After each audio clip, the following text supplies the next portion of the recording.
So now we're going to talk about trucking. That's where you have a driver in a big truck and he's pulling something. And there's all different sizes of trucks, but the most common thing that you see on the highway are these big rigs with containers behind them or trailers behind them. The largest length trailer that moves transcontinentally is 53 feet long. And that's something that we're going to talk about, these different pieces of equipment. The other issue is sometimes the truck is driven by one person and sometimes they have two people in the cab because there are what are called hours of service limitations. You can only drive so many hours in a 24-hour period and then you have to rest. Well, if the single driver, that truck has to stop, that means the cargo has to stop. And you've probably heard recently in the news that Tesla's out with the new autonomous electric truck. That would then eliminate the need for hours of service limitations so that truck can keep moving. Obviously, autonomous vehicles are a little safer than most drivers.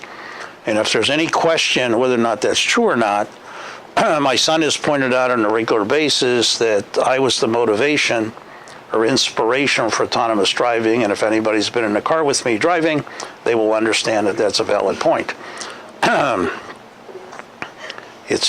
I drive a car like I used to drive a ship. I look at the horizon, look behind me. I rarely look in front of me because I just look there. And that's the difference between driving a big ship and driving a car and or a truck. So autonomous driving, really kind of helpful. And that's going to transform the trucking industry because I used to tell my classes, don't complain to me you can't get a job.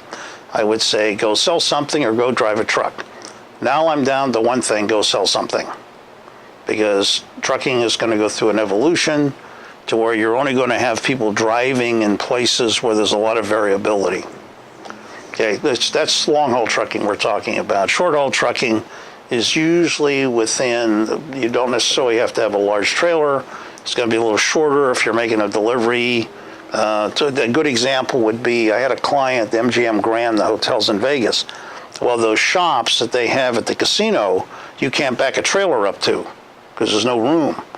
So we'd have a warehouse across the street, the big trucks would come in there, would unload the big trucks, and then 3 or 4 times a day would send a little truck over, a little panel truck, with just enough product to sell between 8 and noon, right? And then between noon and 2 o'clock. And if somebody wanted big and they bought a lot of bracelets for their girlfriend, would have to run some more bracelets over there. You know, they're going to get a call and run across the street, right? Okay. One of the questions I'm going to ask you, this gets back to that last mile.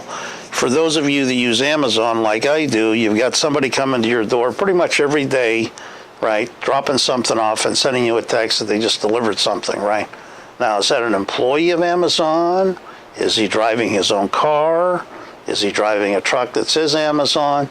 That last mile becomes a critical element in logistics today. And the last thing we're going to talk about is drayage. Drayage is the trucking that goes between the ports and warehouses, or rail ramps and warehouses. That's the term we use.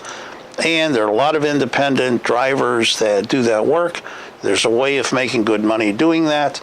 We teach that in this particular class. We teach how to start and run your own drayage business in our face-to-face class and our Monday night Management 80 Entrepreneur class.